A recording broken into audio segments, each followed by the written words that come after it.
post. So, but other than that, we were good. I have to say, we did the diagonal measurements of the 20 by 20, and I think we were within an inch of the measurements, which I thought was pretty good.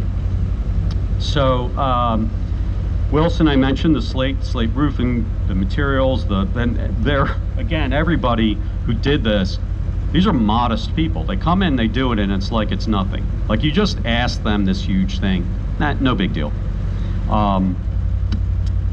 You mentioned Bean, right, about the trucking, Bob Dahmer, and the fencing, by the way, that's Colebrookdale Railroad. So that's on kind of a semi-permanent loan. And there are a lot of other people. There are a lot of individuals that came for 1 day, 2 days. There were people who were consistently throughout. And, you know, I'll be remiss because I'll miss a lot of them. There were people who did photography. Mike just doing PR and stuff, and actually I think you got your hands dirty a couple times.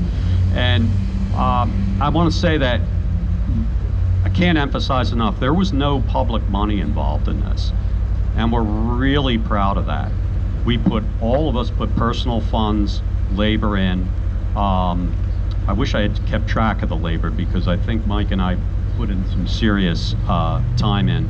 And Tots Gap Arts has been making up the difference for a lot of the the little things that start to add up at the end. There's still a few things, kind of details. And you know, having asked for grants and worked with communities, there's some that are more or less and have the funds or don't have the funds, but I have to say, really, it all happens with the volunteers. You know, you'll come to an event like this and you'll hear the speakers, but it's the volunteers, really. And that's great. And that's what really feels good when you finish a project like this. And I'll stop now. So Mike is going to read, by the way, some names of people who worked on this project and unfortunately didn't get to see it through. And so we're just going to do a little in memoriam for them.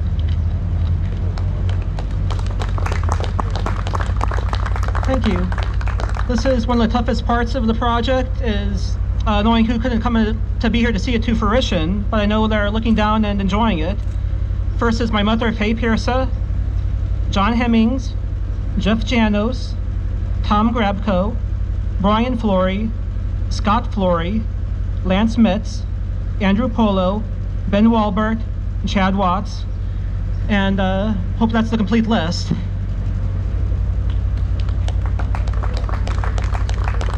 So lastly, I'm going to bring up Melissa Huff. And Melissa, again, is another star locally here. I hope you all appreciate that you have someone who is kind of unsung. The people at the Heritage Center do a lot. Mark Blau, the volunteers, Karen Brewer, and I have to say, Melissa is one of the most professional people I've ever worked with. And it's always a pleasure to work with her attitude and positivity and just her knowledge base. So Melissa, if you have anything to say, why don't you come up?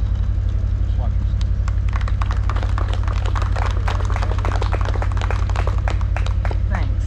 I'm president of the Board of Trustees for the Slate Belt Heritage Center, and this is a wonderful thing because, we've been open 24, 25 years, but 20 years ago, a graduate student named Mike Pierce came around looking for information, researching the slate industry in general and the Flory Manufacturing Company in particular. And we had a few Flory manufacturing things. I invite you, really, all of you, to come to the Heritage Center and see some of those. I have to say they are all smaller and lighter weight than what you see here. But it was shortly thereafter he really started talking about preserving the physical history of this area. The slate industry was the backbone, and everything about slate and its production is really why we're all here. So it's really gratifying to see that those ideas, which were just ideas that long time ago, have really come to fruition, and it's all here in this marvelous pavilion and this stupendous machine. And before the, or just after, you'll hear the whistle blow, I believe, and the gears will turn. I invite you all to come to the Heritage Center. You can see some of those smaller Flory manufacturing things which are on the second floor. We also have some new signage which will be around town.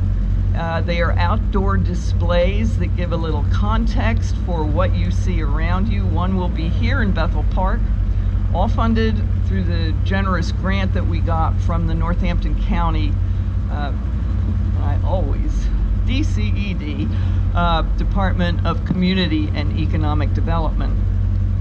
And they're up to National Park Service standards, so they look, I have to say, so they look really good. And most importantly, we have refreshments. So please, as you see the demonstrations that are happening here and watch this marvelous machine run, take some time, come over. You can go upstairs. You can see the 17-year history of getting this together, and also take a look at some of those smaller and lighter weight things that are from Flory Manufacturing. Anyway, congratulations. Oh, one more thing. We've got a new exhibit, and it's about volunteer organizations that band together and of their own free will take their time, their talent, and make something happen. Do a good deed. So it's a coincidence, but it's a marvelous coincidence. Thank you. Congratulations. Give yourselves a good hand.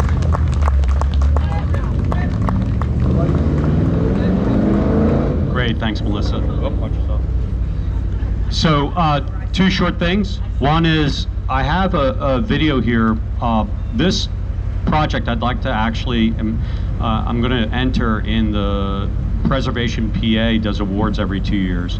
We actually won one for our first mural, the Old Home Week mural, and it's a statewide award, and it actually wasn't for the artistry, it was for the community aspect of community project. And so I'm going to try and enter the Slater mural, because that was part of this, and it was really, I saw it as kind of a trio of things. There's a film, and that was done by our school. Lois Silver directed, and again, a lot of volunteers, and it's a little 10-minute short. It gives, again, with Melissa's help, you can see her, she has a starring role, and I have it here, but that and the slideshow that's on view of the process, both of those will be up on Tots Gap's YouTube page. So you'll be able to see them in perpetuity or until YouTube starts charging. Without further ado, we have Mike back up, and thank you all for coming. And again, thanks for all the volunteers, because I think that's pretty much who's here.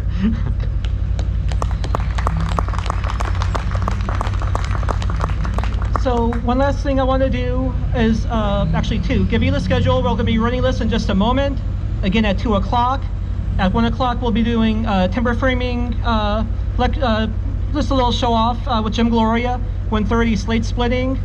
And the last thing I want to do is unveil a little tiny plaque, about this big, that was given to me by Scott Flory right before he died. It was made by his great-grandfather, but was not made at Flory Manufacturing. His great-grandfather cast it in 1940 at the foundry in Pearl Harbor right before the attack. So it's got, yeah, an amazing bit of history to it. He wanted it displayed with the hoist here. So once we get the gate and fully secured, it's going to be permanently affixed. In the meantime, I'll unveil that. We'll blow an original Quarry whistle, and we'll enjoy the machine in operation.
right up, the horn won't blow again.